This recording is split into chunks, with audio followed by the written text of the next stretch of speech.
We live, ladies and gentlemen, basketball fans of all ages.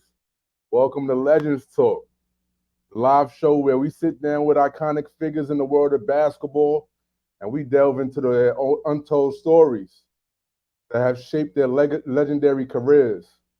Join us as we give these legends the spotlight to share their experiences, their triumphs, challenges, and more. Today, get ready to be inspired, moved, and thoroughly entertained as only Legends Talk can do. And we're going to bring you that firsthand account of basketball's most storied heroes.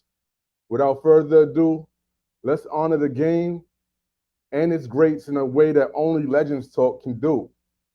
Today, we got a New York City legend. You know what I'm saying? Rice High School legend, Riverside Church legend, St. Francis College legend, a dude that's well respected in this arena. You know what I'm saying? This guy's name rings bells across different states, different countries, and beyond. Bronski Dockery. Ladies and gentlemen, let's get into it. Legends Talk. Tap in.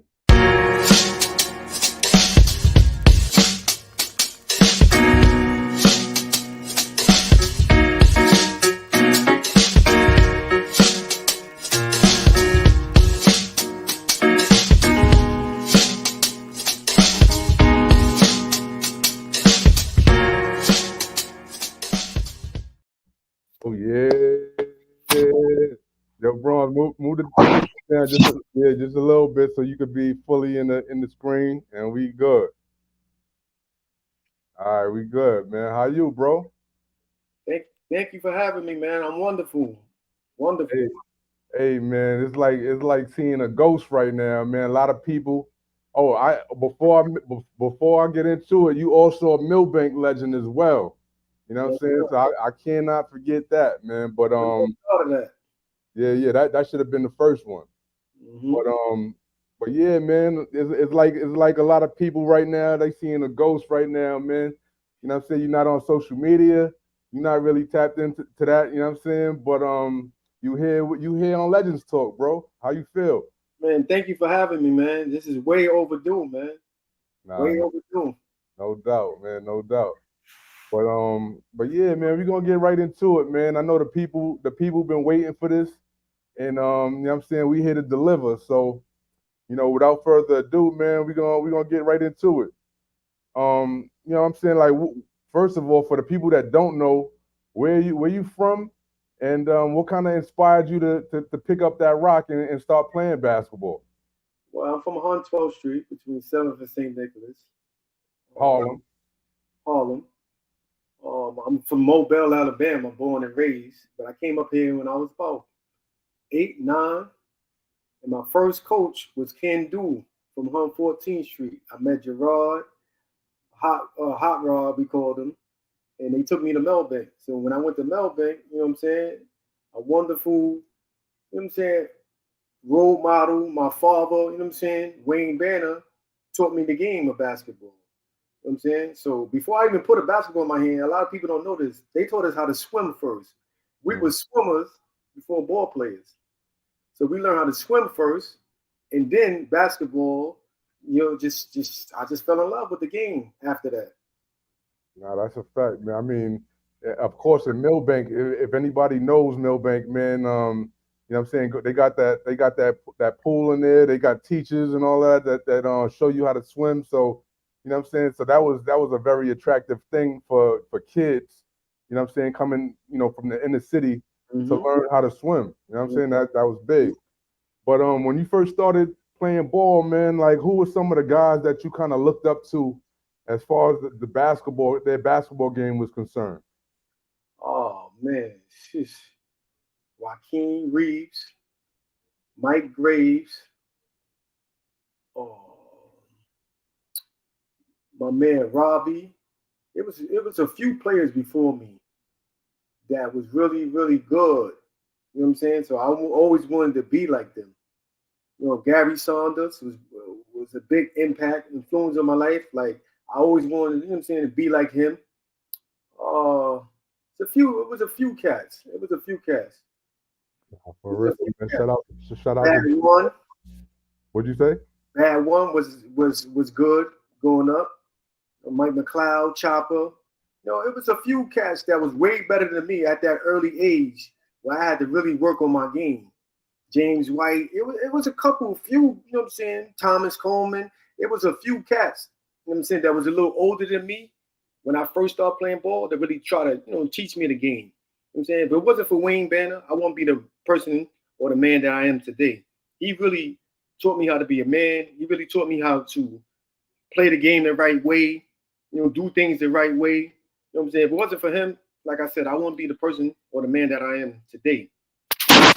Nah, that's a fact, man. We gonna definitely get into that with Wayne Banner. We definitely gonna what I'm saying, elaborate on that. But what I'm saying, like before that, man, like at what age did you kind of like notice that what I'm saying, you were getting nice at this basketball thing, and it might be something that you want to pursue further, man, or was it just kind of fun and games throughout that time? To be honest with you, Cal, like I didn't really get nice until I got older. Mike McLeod was that dude when I was young. Chopper, Kylie Young was that dude when I was younger. You know what I'm saying? So I took a liking into their games as when I was younger. So they really molded me into the player that I developed. You know what I'm saying? I developed. You know I'm saying Mike was the first one on the scene. Chop was the second one on the scene.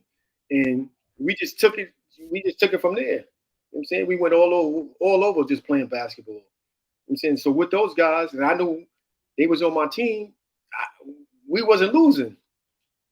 At one point we wasn't losing because I know I had Mike, I had Chop, I had James, aka P Rilla. Like, we had a crew. Gerard, Hot Rod, we had a little crew back then. I remember y'all used to come. Y'all used to come into to my projects because y'all was, what I'm saying, y'all used to come into my projects and play in the biddy court with us.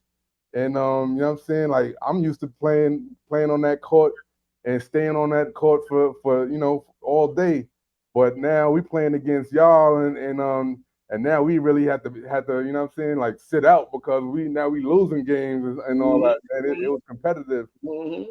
But it was so bad back then, Cal. We used to go to Ola's. Oh yeah. I don't know if a lot of people was familiar with Ola's. If you wasn't good, you wasn't nice. If you didn't have Ola's shorts, you wasn't really nice. And he had flavors, variety of joints. So we used to go there first, and then we go to the BD court and just play and ball all day. Nah, shout out to Olaf. Shout out to Olaf, man, and y'all gotta stay tuned, man. We got Olaf coming up for the next edition of Legends Talk, man. The real Olaf, man. At 12 years old, that was my first job. I don't even know if anybody really knows that. But you know what I'm saying? That was my first gig.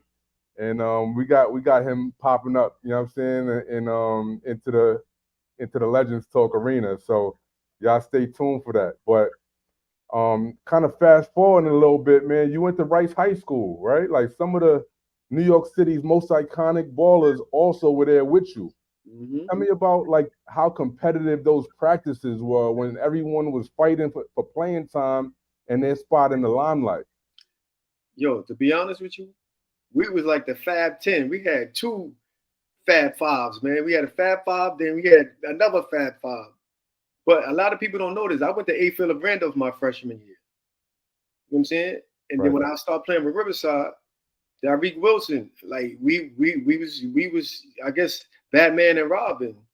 So when he told me he was going to Rice, I was like, yo, I want to go. Like, yo, how can I get in there? So, you know what I'm saying? I took the test. I got up in Rice. Ballers. When I say ballers was in there, you had to bring everything, your whole A game. See, I grew up in the era when tryouts was real. Tryouts was real. When I say real, you had to be somebody, you know what I'm saying, in that tryouts. If you wasn't somebody in that tryout, you wasn't making that team. That name shit wasn't, back in my days, shit, your name wasn't big. You had to prove it. You had to make a name for yourself. Somebody had to know you to get up in Rice. You know what I'm saying? I ain't gonna lie. It was, be honest with you, couple cats got kicked out. I feel like they didn't get kicked out. We probably won more championships than what we did. I can't name no names, but a lot of things would have probably been different. You know what I'm saying? I was just fortunate to play with a lot of guys in Rice. You know what I'm saying? I still communicate with a lot of my teammates. You get what I'm saying? So it was a special moment for me because it molded me into like developing like bonds, brotherhoods, friendships, you know what I'm saying, throughout the world. I still speak to all my, you know what I'm saying, Rice Raiders. You know what I'm saying? I ain't cool with everybody, but we still, you know, kick it. They see me, we always laugh and joke. You know, I could be in here all night telling stories, man. Right. Hey, that's why you here, man. That's why Yeah. you on Legends Talk tonight, man. Tell your stories. But you know what I'm saying? But you know, James White, Corey Williams, Felipe, Gary Saunders, they was all before me. Melvin McKee, all them, Ziggy, they was all before me. They made me want to go to Rice. You know what I'm saying? Seeing them win championships. You know, Lou DeMello recruiting me. You know what I'm saying? Then he left for a college job. Then Mo Hicks taking over. You know what I'm saying? It was over after that. nah, so with that said, like when you first got there, was it a situation where like, yo, freshman ain't playing boss, or you know what I'm saying? It was that Andre Barrett. Yeah, Yeah, he was the first one, the only one that start varsity. You know what I'm saying? So it wasn't that, but back then a lot of people don't know this. Rice was a Riverside school. There was only two players from Gauchos that played with me. Hector and Andre Barrett. There wasn't too many Gauchos dudes back in then.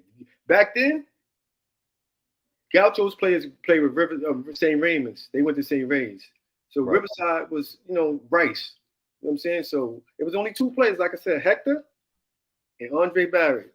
Two Gaucho guys. No, I'm lying. Anthony Brown, too, was one more. He was a Gaucho guy. So the people asking, man, they asking for some five-star camp stories, man. Like, were you a part of that whole Holmesdale guard camp kind of? Yes, I was, man. Yes, I was. Tell me a little bit about that. It was a few of us. Dana Warner, Larry Kendall. It was a few of us that went to 5-star. So one year, you know, I guess we was at 5-star, and a lot of people don't know this. Marvin McCullough was on Dana Warner team, right? So, you know, I guess back then you played the first and third or second and fourth quarters. I guess the first quarter, if you wasn't, a lot of good players played the second and fourth quarter. First and third, you really didn't play. So the kid Marvin McConnell was going nut. When I say going nut on my man Dana Warner, he came back to the cabin like damn near crying. So I said, yo, what happened? He was like, yo, they going nut on me. They going nut on you. I said, what? Nah, we ain't gonna have that. We had, it's an all-star. 5-star was an all-star camp. You know what I'm saying? So Elton Brand and all them was there. They lived in the good cabins if you was that good. So after one game, he came back to the room. I went to the room. I was like, yo, bro, we ain't having this, man. Like, you gonna pass my man the ball. Like, you know, we not doing this. Like, yo, we not doing this, bro. Like, if you don't pass my man the ball, I'm gonna do something to you. Ever since then, he was passing my man Dana Warner the ball. Dana was happy as hell for the rest of the camp. So, you know, everybody keep calling me a bully. I was a bully, but if I mess with you and you was my man, I mess with you. It is what it is. It is what it is. I've never seen that side of you, like. Nah. I kind of, you know, my kids, man. They, you know what I'm saying? I had my first kid. I kind of calmed down. You know what I'm saying? My second kid, I really calmed down because I really wanted to, you know what I'm saying, be a grandfather, you know, see my kids get married, you know, things like that. So once I had my kids, it was like, it was the sky's the limit. I had to change.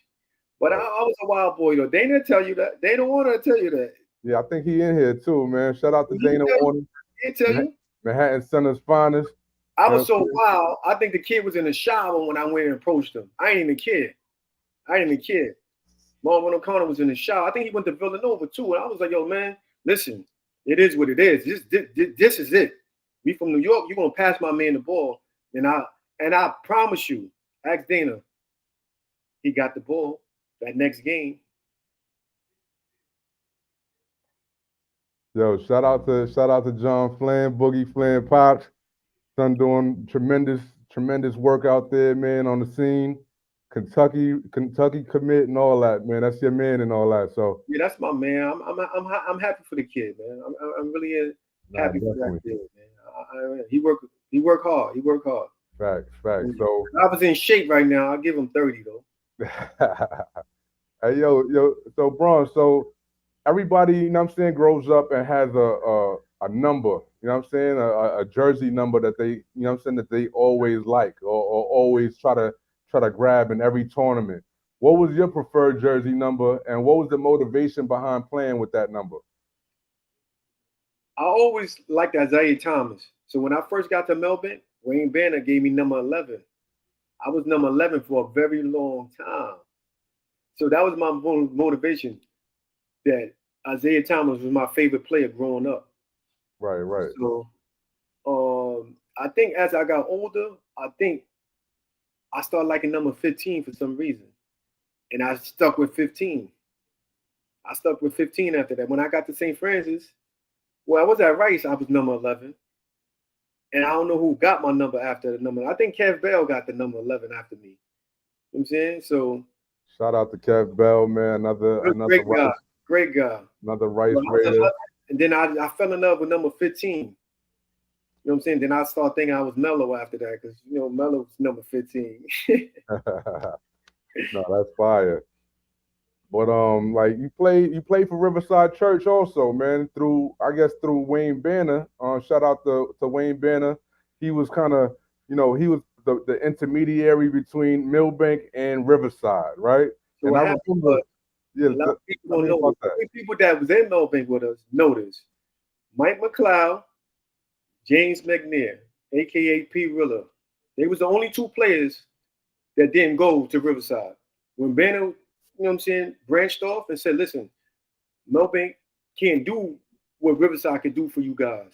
You know what I'm saying? As far as traveling, as far as the AAU trips, as far as, you know what I'm saying, the bags, the gear. You know what I'm saying? Mike McLeod and James never went. They stayed back with Coach Kevin Williams.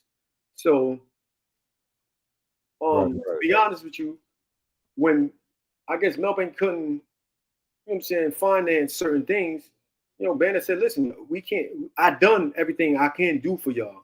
Now y'all got to go on your own.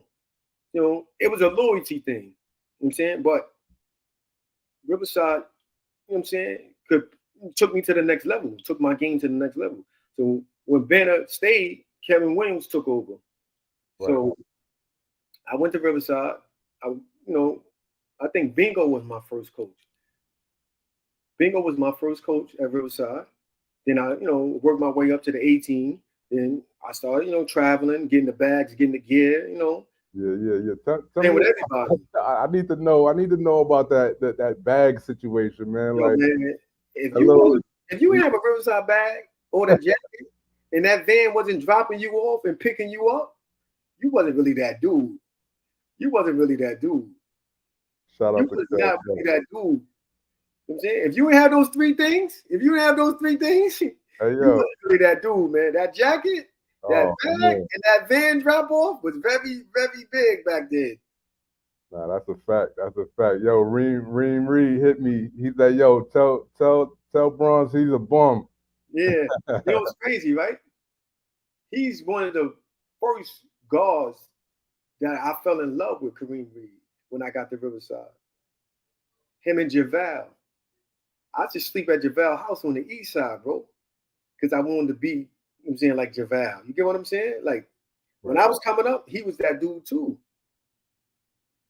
He was that dude too. So when in the church, man, like when y'all going through this, I remember going to the tryout, man, and there being, you know, 200, 300 people there for one spot, man. Like, you know what I'm saying? So Listen, there wasn't too much wiggle room to get on that team, man. no, it wasn't. No, it wasn't. I know a lot of cats that stood on that wall the whole tryout. That's how many people used to try out on Riverside. You know what I'm saying? But like I said, back then, you had to earn your name. You know what I'm saying? You had to do something to somebody or bust somebody's ass to earn your name. You know what I'm saying? It wasn't just you just coming and you taking somebody's spot. That wasn't it. You know what I'm saying? That wasn't it. But that experience. Yeah, that's it. This is a gladiator sport, man. And at that time, you know what I'm Only the saying? strong survive. Only the Only the strong strong survive. survive. Nah, that's a fact. That's a fact, man. But who was some of your, like, you know what I'm saying, like either at Rice or at, you know what I'm saying, like during the season or even at AAU with the church, man? Who was like some of the guys that kind of like you went at and they went right back at you, you know what I'm saying? And what like some of your fiercest competitors during this time that you that you I highly told respected? people this story, but I'm gonna tell people this story now. When I was with Riverside, when Team Rock first came out, they had the squad. Ali Mo, God bless the dead, Puda. They had a squad. When I say a squad. Yo, when I used to find out I was playing against Ali Mo or Puda, I used to make excuses, B. Walking down the stairs, I twist my ankle. That's how fearful I was of somebody throwing the ball off my head or shaking me and the whole crowd running on the court going crazy. I told 2 people this story, and they know, they will understand, they will appreciate it. Once that ball, they threw that ball up, and I figured they put their pants on like I put my pants on. I could guard them how they got to guard me. Those are the only 2 players that I was scared to play against. It was Puda and Ali Mo. God bless the dead. But once that ball got up, or I made a shot, or I made a layup, I was like, yo, they breathe just how I breathe. I could guard him just like I could guard him. But those are the only 2 players that I feared from New York growing up that I didn't want to play against. But once I broke that ice, that cycle with them, best of friends. Best of friends. Only 2 people know this story, and I told that story. That's the only 2 players I was scared to play against in New York City. Everybody else, you know what I'm saying? It was just competition. I just competed. Right. And I mean, you got to be a humble person to say, yo, I was scared or I was nervous to play against anybody. You If know you what know Beastie, if you know Bronski Dockery, you know I ain't scared of nobody. But those are the only 2 players that I feared on the court that could possibly embarrass me. You get what I'm saying? Nobody else really embarrassed me. Yeah, players bust my ass. They probably score 30, 40 on me. You know what I'm saying? But you got to guard me like I got to guard you. I'm going right back at you. That's a fact. That's a fact. Now, B Ski, man, you wasn't, in my opinion, you wasn't like a big street ball dude. You know what I'm saying? No, Like, you know what I'm saying? Why is that, man? And you know what I'm saying? And for those, you know, for the tournaments that you did show up in, like, which one was your favorite? see, back then, my era was crazy. Dykeman, UDC, GOAT, Citywide. Like, it was a bunch of tournaments that was big. I wasn't a big street ball player because I did both. I did it at college level and I did street ball. You get what I'm saying? I didn't win a lot of street ball tournaments, but I played a lot of street ball. You know what I'm saying? Those that know me, like my man Jose, he used to come to my block every day, was skipping them. Yo, I need you to play on this team. I need you to play on the team, street ball. I played, you know what I'm saying? And on 135th, I forgot the name of the tournament, right there behind the hospital. I played in those tournaments. I played in every tournament in New York City. But back then, a lot of people didn't know the NCAA did that sanction. So you could only play like 1 street ball tournament or 2 street ball tournaments and 1 NCAA tournament, like a Pro City or something like that. You couldn't do all. You know what I'm saying? Or they were threatening to take your scholarship away. So I grew up in that era too. But a lot of people didn't know that. So that's why I wasn't really big on the street ball, because I'm alive. My mother couldn't afford college. I wasn't going to jeopardize my, you know what I'm saying, my scholarship for a street ball tournament. That's a fact. We needed that, man. Yeah. The one right there by Harlem Hospital. You talking about? Yeah, Big dogs, big dogs. Yeah. big I won dog. that 3 summers in a row. 3 summers in a row, big dogs. Yep. Yeah. Mike McLeod took me back there. Me, Rob, Mike McLeod was in the backcourt. 1 year I won it. The next year I played with somebody else. Then I played with somebody else. Yeah, big dog. That was a major tournament, street ball tournament. Back when I grew up. You know what I'm saying? Citywide. Right. You know what I'm saying? Douglas, 875. Now you Halvin, had to pay Halvin, some of the Kevin Bells, the Calvins, and Danny Brewington. Like, You know what I'm saying? Majestic Matt. Danny You know what I'm was saying? They had a little crew too back then. You know what I'm saying? And look, we competed. We competed with them. You know what I'm saying? It was one summer, Melbourne Flyers. We ain't lose a tournament, bro. We ain't lose a tournament, especially when we partner up with Tip, Mike Bright, the Scooters, Marquee. It was one summer we ain't lose, bro. We went undefeated doing monkey drills. We losing, we had to do monkey drills. The monkey drills was notorious. Yeah, I ain't gonna lie. People start dunking after doing monkey drills. Right. Now, I wanna talk about Coach Mo Hicks, man. Mo Hicks is a legendary coach. If anybody knows, you know what I'm saying, Coach Mo Hicks from Rice High School. Like, what skills and values did you learn from your experience with Mo Hicks that kind of was important in your life, both on and off the court? Mo's a scumbag. Now, let me stop. Now, Mo's a good dude. Mo's a good dude. Yo, fundamentals, man. He drilled that into us, man. I don't know, people don't really know this. When Bevan Robin, when they beat Christ the King at the buzzer, he worked on that layup. That was a drill that he did every single day. A lot of people don't know that. A lot of people didn't know that. He was fundamental. He drilled that into you. He probably wasn't a good X and O coach, you know what I'm saying, as far as plays and all that. We had plays, but he wasn't calling timeout to like call plays, shit like that. But right. The fundamentals of the game, we did the same shit every single practice, every single day. It was so bad, right? He shaped us into like, we had quarters. If you scored over a certain quarter, we had to run. We had to do blocks. A lot of Rice players know about the blocks. You know what I'm saying? Running the stairs. And we had like quarter goals. So if a team like scored over the quarter goals, we was running. So he shaped us until like to get ready for the next level. You know what I'm saying? The shit we was doing in high school when we got to college practice, you're like, yo, this is it? Like, nah, like the shit we was doing in high school, you know what I'm saying? To me, and some of my teammates will tell you, shaped you. It was a piece of cake at the next level. It was a piece of cake. Piece of cake. That's fire. That's fire. Piece of cake. Yo, you came to school late, got detention. We had practice right after school at 3 o'clock. A lot of people didn't know that. If we didn't practice at the school, we had practice at Riverside. You had dudes jumping out of cabs with their gear on. Yo, I ain't gonna lie. He was very disciplined, very structured, very, very, very good guy, man. Very, you know what I'm saying? Like, right. Very good guy. Now, at a school like that, man, with so many killers on the court, man, and everybody competing for schools, everybody competing for playing time, everybody competing for bragging rights, really. You know what I'm saying? Mm-hmm. They want to, you know what I'm saying, be able to be the best. Mm-hmm. Like, how did the like everybody jockeying for like schools? How did that work out, man? Like everybody trying to get recruited and I'm gonna tell you where I thought, right? We played with the best center. Anthony Glover was the best center. You know what I'm saying?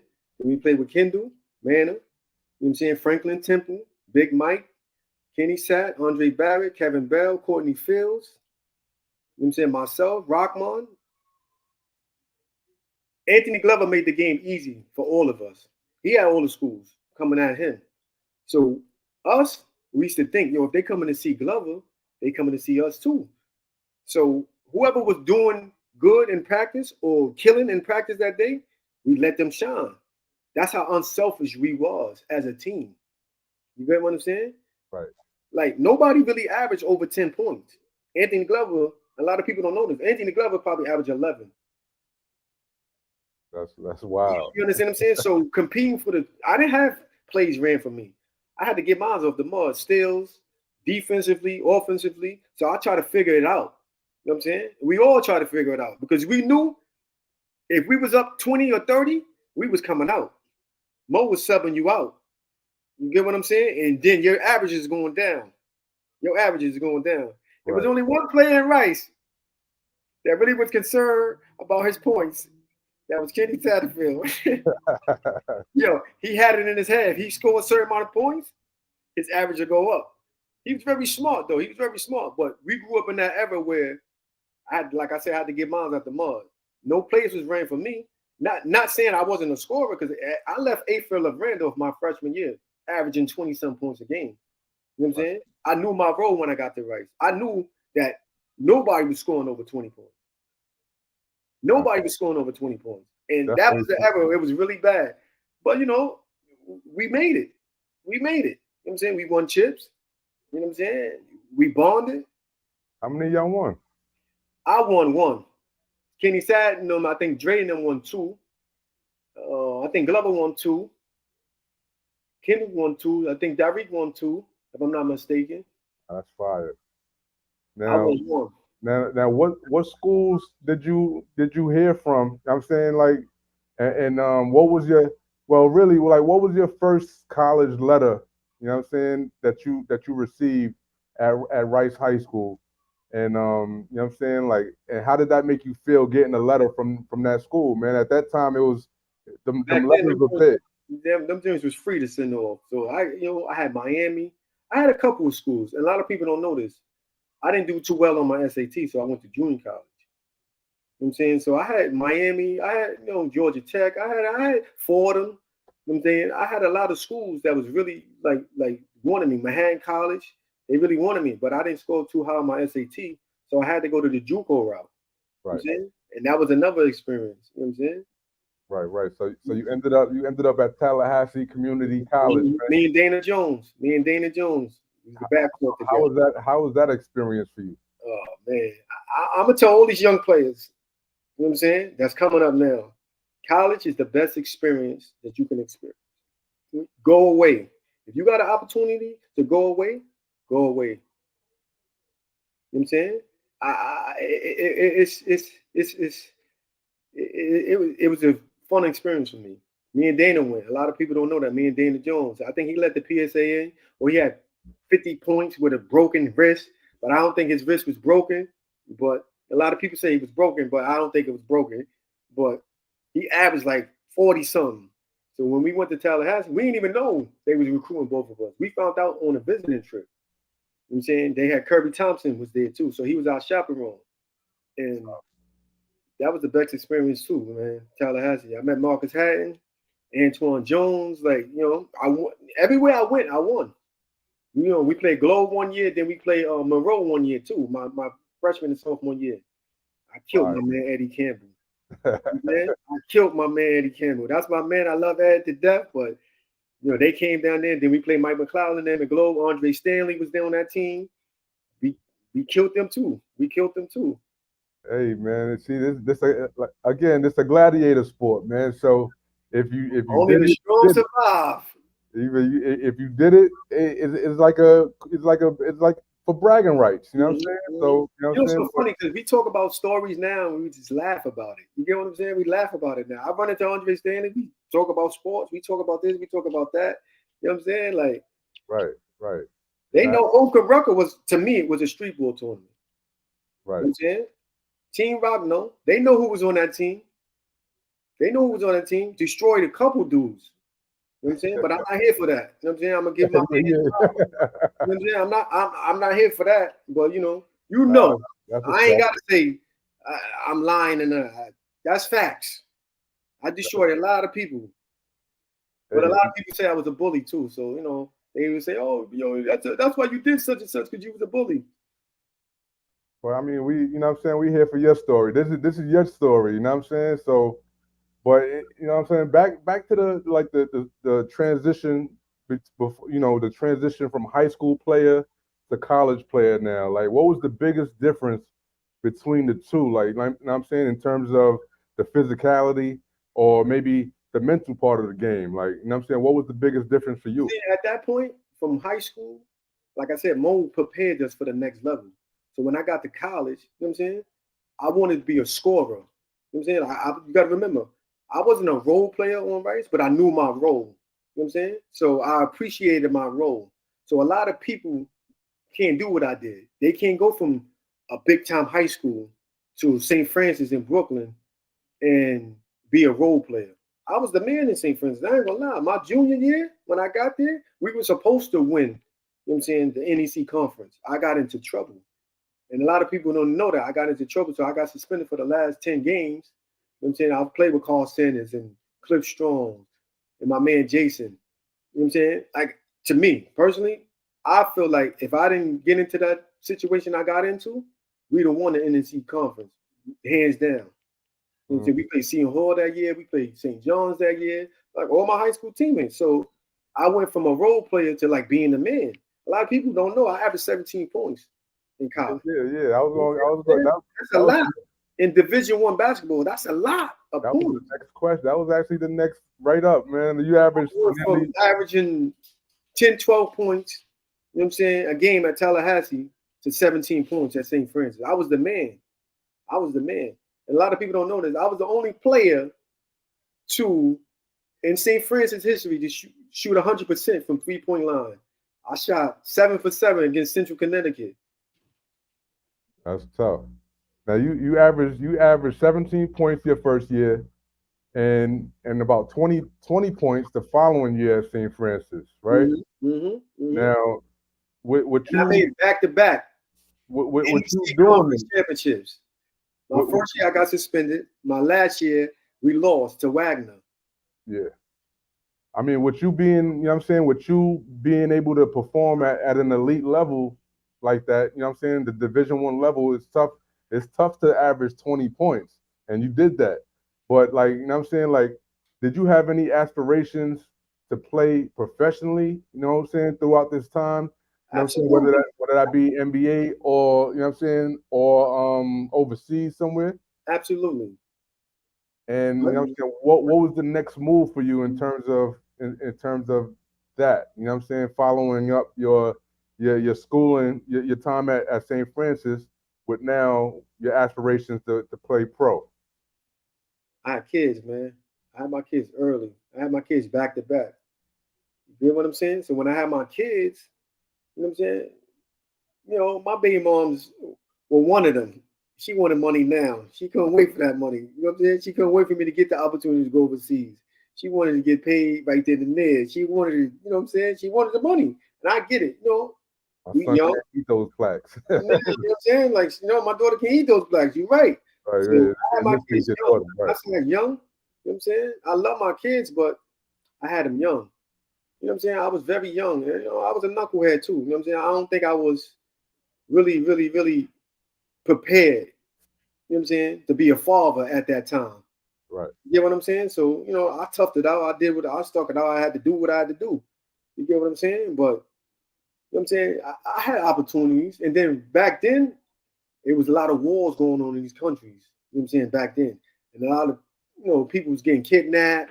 You know what I'm saying? It was a lot going on back then when I had my offers to go overseas. You get what I'm saying? But like I said, I'm being from New York. We don't think role players. We think score. We want to score. You want to score. You want to score. Scoring is going to get you there. You get what I'm saying? But one thing I knew about Marcus had when we first got to Tallahassee, I was partying. You know, I'm a city kid. I want to party. That kid used to be in the gym 6 days, 7 days a week. You know, we didn't see that kid sometimes. So my work ethic wasn't like his work ethic. You get what I'm saying? I knew he was going to be a pro at some point because that's what he did. He was inside the gym all day long. So me, I'm just coming from New York. I'm a scorer. You know what I'm saying? I just want to, you know, get in the game and just score. Right. I didn't really work on my craft. You know what I'm saying? I wasn't mentally strong to see myself at the next level. Because if I did, I would be in the gym with him. You get what I'm saying? So he kind of like pushed me too and motivated me too, as far as getting my game, as you know what I'm saying, together. Now, like you said, man, like in that day, you know, when we played, we want to be able to leave the game and tell somebody how much we had. You know what I'm saying? As opposed to really working on your craft and really polishing up the, you know what I'm saying, your skills to perform at the next level, or you know what I'm saying, or doing your homework and trying to perfect your game and trying to find your spots and stuff like that. So it was just like, yo, you want to be able to say, yo, I had 25, or that was the first question that people asked, how much you had. You know what I'm saying? That's right, exactly. Because the first thing they ask on Sports Center is how much you had. That's the first thing they show on Sports Center is just your points. They don't. They might highlight assists and rebounds and all that, but you know, you want to hear that then that sports in a joint. You know what I'm saying? You want to hear that. Facts. And that's to me. That's why I feel like a lot of ball players, New York ball players, they don't know their role. They don't know their role, so you know they want to think score sometimes instead of thinking team. Or how can I make my team better? Like I said, Rice, I didn't have plays ran for me. Nobody had really plays ran for them, only Ann Glover. But we figured it out. You know what I'm saying? As game by game, we figure it out. We figure it out. Right. You getting steals, you getting, you know what I'm saying, the 50-50 balls, you know what I'm saying? Yes. All of that. And we used to get paid for that. We used to get rewarded for the most charges, $5 a charge at Rice. Shit like that. A lot of people don't know that, yo. Like for real, we had so much stuff, rules and regulations like in place that made us want to play hard. Yo, if they had the NIL and the NIL during that time, man, like the, you know what I'm saying? Like, please. I ain't gonna lie. Well, nobody show up to school. Everybody be shopping on the corner, flipping it. Yo, NIL back then, please. Nobody would have went to school. Nobody. Nah, that's a fact. But what lessons did you learn during your college basketball career? You know what I'm saying? That kind of leaves a lasting impact on your approach to, you know, to success and perseverance now. We'll go back to Wayne Banner, man. He taught us how to be young men to men. He raised us from young men to men. I'm saying without him in my life, I wouldn't be the man that I am today because of him. He did so much for me, my brother, my mother, my sister. He just shaped me into being a man. So I really appreciate that man because if it wasn't for him, like I said, I wouldn't be the man that I am today. But he taught me values and principles, you know what I'm saying, that I still stuck with me to this day. You know what I'm saying? How to be on time, how to be a professional, how to be a father, you know what I'm saying? How to be a brother, how to be a sister, a brother to my sister. You know what I'm saying? So it was easy. You know what I'm saying? It was easy in college. It was easy. It was easy. Salute to Wayne Banner, man. You know what I'm saying? He was one of those dudes, man, role model early on for the kids. He was young, man. He was young. Right. Taking care of all of us, all my day one dudes. He was young, 18, 19, doing what he's doing. And he's still doing it right now to this day. Now, you mentioned something, man, that I kind of want to tap in on real quick, man. And I'm not sure how you know what I'm saying? I'm not sure how you're gonna answer this or not, but I think I'll be doing a disservice to the basketball world, first of all, and to those that know you personally that are watching this interview. Mm-hmm. If I didn't sit here and recognize your brother Clay, may he rest in peace. What do you miss most about him? And what did you guys, you know, and how did you guys connect through basketball? Yo, that was the outlet man. Oh yeah. People know Clay, the outlet man. He knew how to get that ball off that backboard and outlet it. So, you know, I miss him dearly. You get what I'm saying? I miss him dearly because growing up, he loved North Carolina. I love Duke.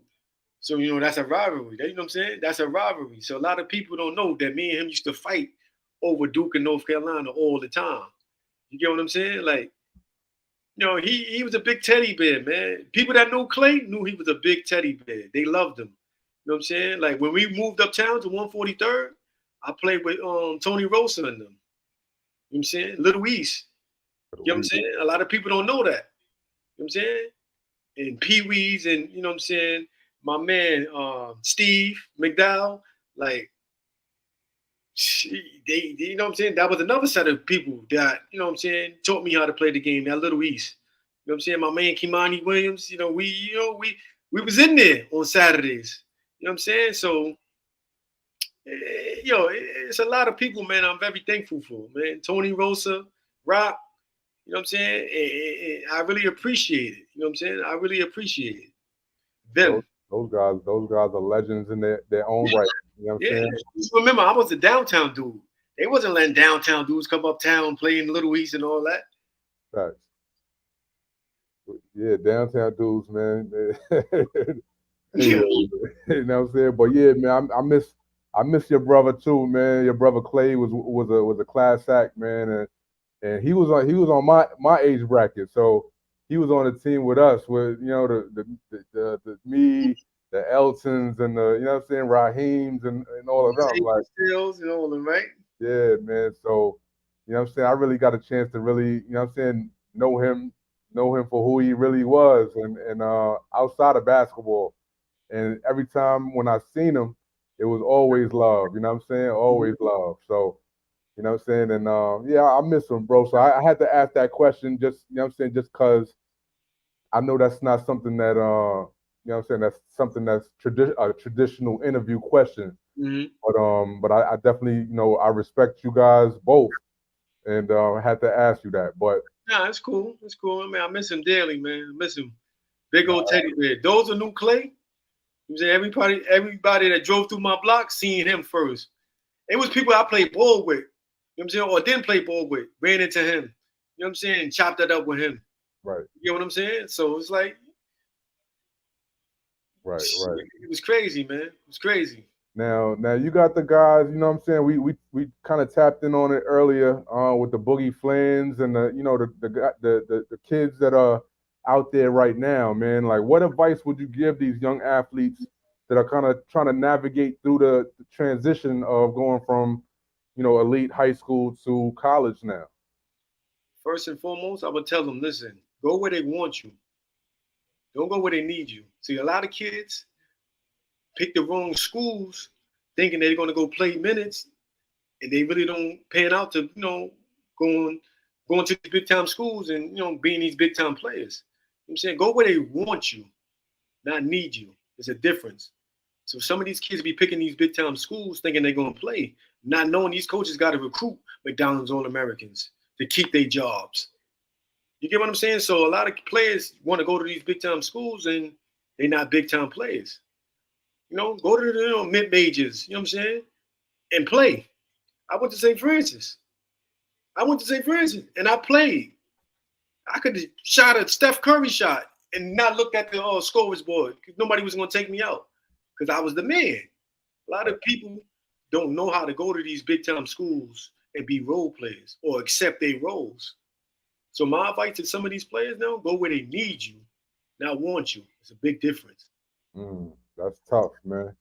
That's some solid advice for for the kids that's coming up right now, and that's just goes for everybody, man. You know what I'm saying, not only the elite guys, but the also the mid range guys that are kind of trying to find their role, and getting recruited now.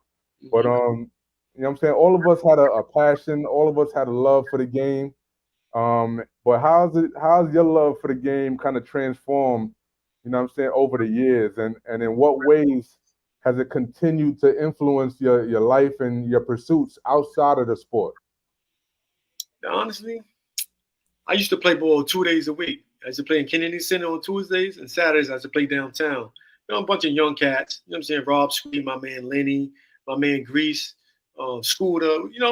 I just did it just to stay in shape, to be honest with you. You know what I'm saying? Like, and I had more fun. You know what I'm saying? Just doing pickups. You know what I'm saying? But I ride a bike now. I go to the juice bar. You know what I'm saying? And I try to, you know what I'm saying, live right. You know what I'm saying? So healthy life. I go to the gym. I work out with Marcus Haddon every day. You get what I'm saying? So I don't want to get diesel. I just want to just be fit. You know what I'm saying? I just want to be healthy. You know what I'm saying? Health over wealth now. So, I appreciate it. You get what I'm saying? Right. I love what I do now daily. Do you still have that love though? Yeah, I still, you got to see people see me now. Be like, yo, you in shape? You want to play Dykeman? I get asked that question every summer, and it's like, yo, listen, my mind telling me yeah, but my body saying no.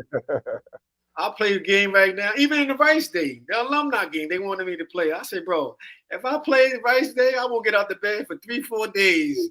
I don't know how y'all do it. I don't know how they did it. I ain't gonna lie. Some of them probably still laying down right now. They had spare tires. I said, y'all don't know how y'all do it now. I Who don't went know how. crazy? Who went crazy that game? Kiki, Keep and I think Fouch, right? crazy. Who else went crazy? I think Fouch and Kiki were going at it. I think, if I'm not mistaken. Steve Burke looked like he was in shape. No, Burke. Yeah, it was Burke and Kiki went at it. Yeah. Yeah. I was like, yo, y'all crazy. They told me, yo, and Glover told me, yo, you not gonna be coming in the gym with no sneakers. I wore no socks on purpose that day. Hey, they can't get you on the court if you ain't got no sneakers, no socks out here. Next year, that Rice and Lebanon game, we go do a softball game. I play softball. Yo, on Instagram, I think my man Kev Bell, he has it was a dope situation where he had a bunch of cats that went to Rice. Mm-hmm. He had Dre, he had Chudney, a bunch of cats jumped on the live or whatever. They was just just kind of reflecting on the old days and stuff like that. And I think they're gonna be having something on on the 20th, if I'm not mistaken. Yeah, but you're not on social media, you know what I'm saying? Like, but they reach out to me though. They'll reach out to me. Yeah. They definitely reach out to me. What does it mean to you, man, to be regarded as a legend in this game of basketball, in this basketball community, and how do you hope to inspire the next generation of athletes and the enthusiasts who through your legacy? To be honest with you, I used to coach basketball, right? And some of the parents, you know what I'm saying, it's hard to deal with because they feel like their kid's gonna be the next, you know what I'm saying, Shannon Bobbitt, you know what I'm saying, Shamika Holscott, like, it's like, no, I'm a realist. You know what I'm saying? That's all. I only know how to be real. I can't be fake. You know what I'm saying? I can't tell you something and it don't happen. You know what I'm saying? So I try to be real with the next generation. You know what I'm saying? As real as I can. Because if FDU is not recruiting you, why you want me to call UConn? You know what I'm saying? That don't make sense to me. So I used to get into a lot of power struggles with parents about, you know what I'm saying, sending their kids or calling Gino. Gino already know who he want. You know what I'm saying? Right. From fourth, fifth grade. He know that UConn type of player. But some of these parents don't listen. It's the parents. It's not the kids now.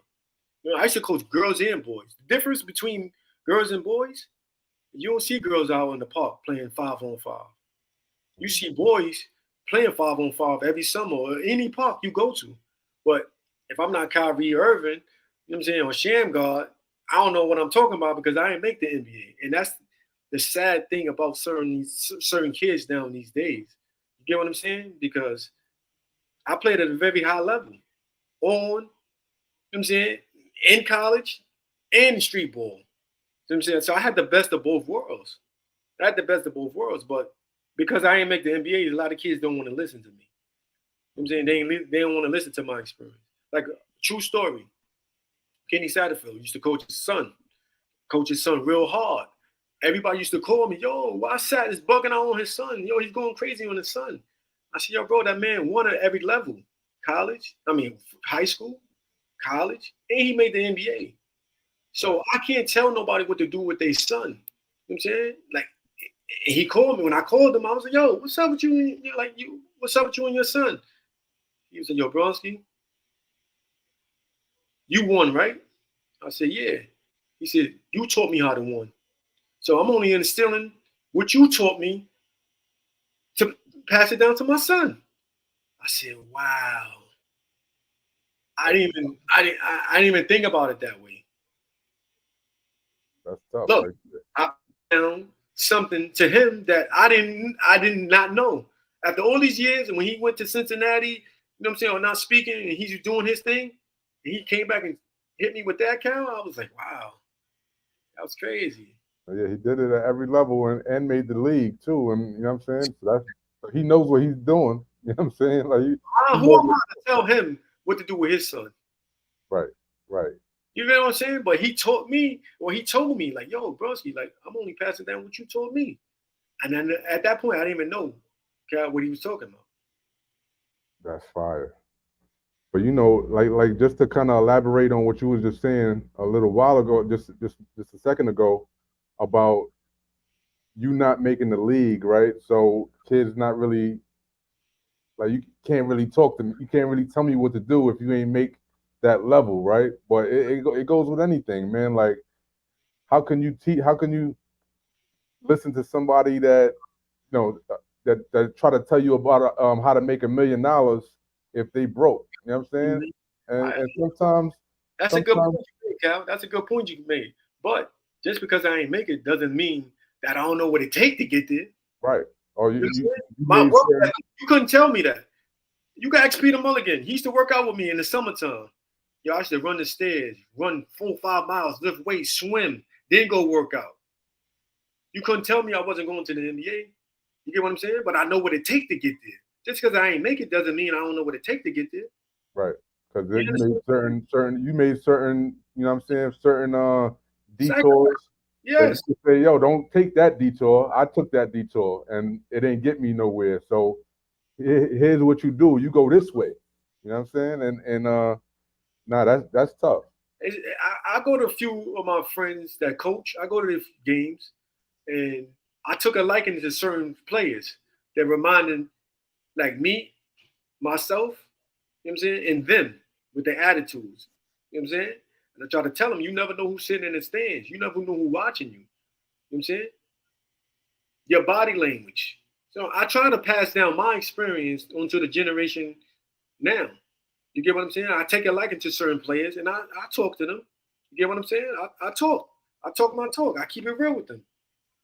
You get what I'm saying? But some of the kids I talk to now don't know who I am. That generation, like, you know what I'm saying? Like, they don't know that, you know what I'm saying? Look, I'm here today. Legends talk. You get what I'm saying? They don't know that. Because I don't really, talk. If you know me, I don't really talk. I let other people call and say stories and tell stories, stuff like that. Like, you know what I'm saying? Basketball took me as far as it could take me, brother.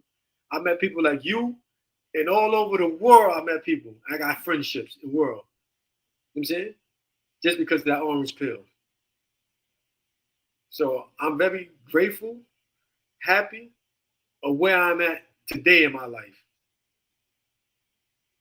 Nah, that's it. That's gold right there, man. That's golden right there. But what do you feel about the state of New York City basketball right now? With respect to the high school game, and I go watch a few players, you know what I'm saying, my friends' sons or, you know what I'm saying, or daughters. I go support them. You get what I'm saying? But New York basketball ain't the same, man. Some of these cats right now couldn't play in my era. You get what I'm saying? We had dog fights 5 days a week, 6 days a week in practice. Then we going to LaSalle, St. Raymond's. Like, you know what I'm saying? We in dog fights, you know what I'm saying, at the games. A lot of people don't know that. I never lost to St. Raymond's. I'm 16-0 against St. Raymond's. That's how bad it was. If we lost to St. Raymond's, we was running, we was doing this, we was doing that. A lot of people don't know. I'm 16-0 career-wise in St. Raymond's. So that's another thing Mo Hicks instilled in us too.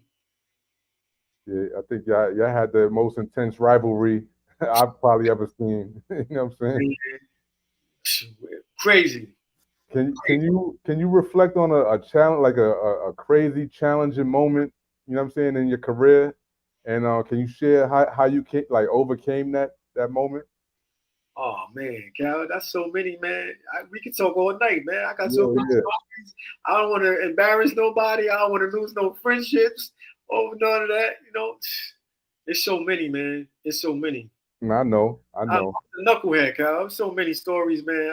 I ain't gonna do that to myself or my friends. It's so many. It's so many. Nah, that's respectable. I respect it, man. But you know what I'm saying? Now we drawing in on the hour, man. I know we could talk for another hour about 2 hours about this basketball thing, right? Hmm. But lastly, man, I want to leave with this, man. Like I want you to talk to me about life after basketball, man. When the ball stops bouncing, and looking back on your entire journey, man. What are you most proud of, accomplishing both on and off the court? To be honest with you, graduating college was a big thing, man. I was the first person in my family that graduated college. You get what I'm saying? So that was a big accomplishment for me. I'm saying, so after that, you know what I'm saying, I wanted to be a great dad. I wanted to be a great person. You know what I'm saying, to everybody. Right.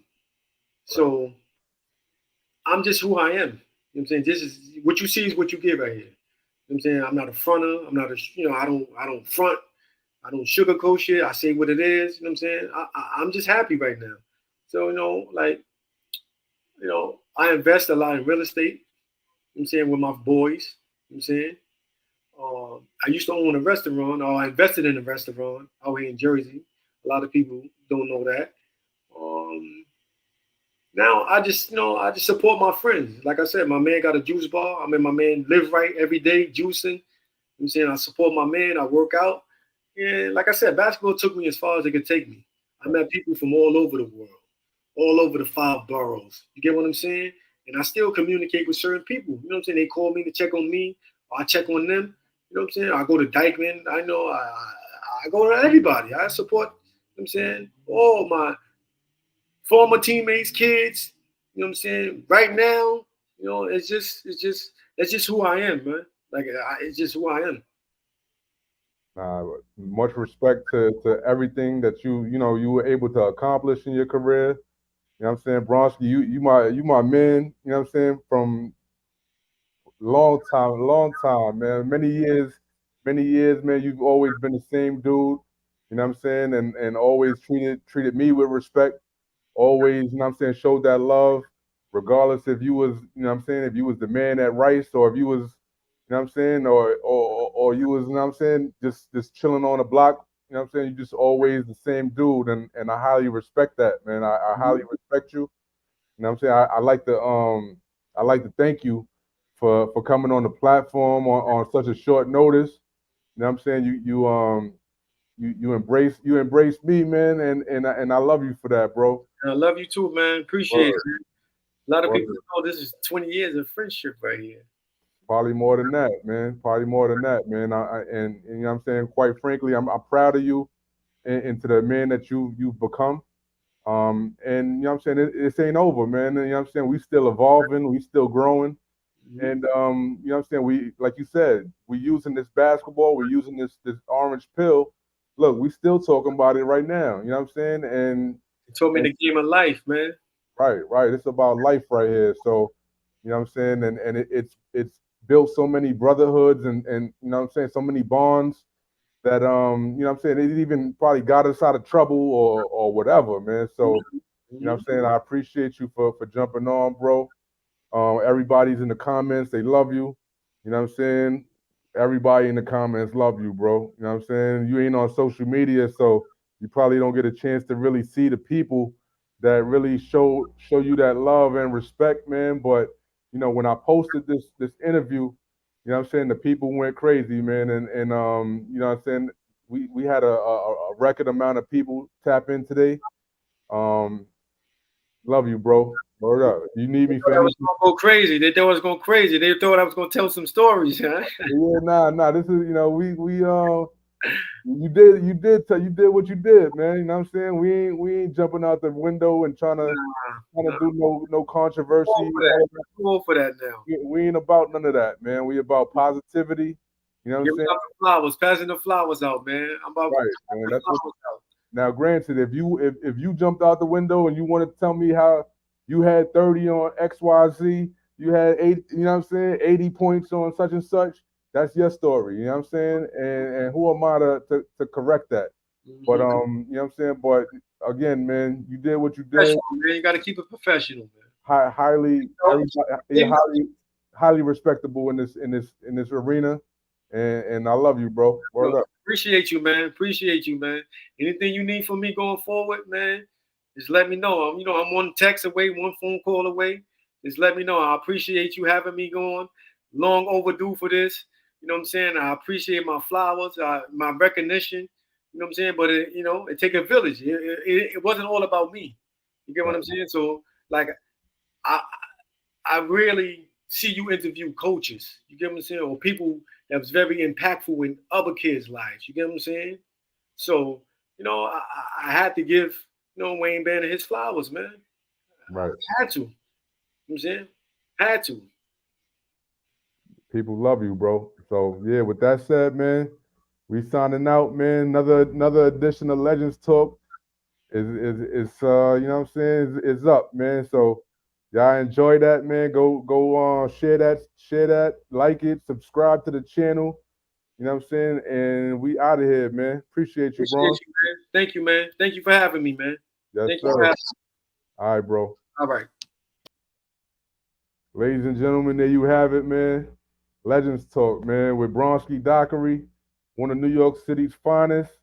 You know what I'm saying? Put in a lot of work on these courts, man, and you know what I'm saying, in colleges, high schools, and you know what I'm saying, now it's doing this thing in other things, man. Again, everybody go like, subscribe, comment, and I appreciate each and every one of you guys, man, for tapping in with your boy Cal Griffin. Right now, we signing out, man. Next week we got Olaf coming through, hopefully. You know what I'm saying? And we gonna chop it up with him and see how he made them goddamn shorts that went crazy around the globe, man. Until then, again, Cal Griffin signing out. One.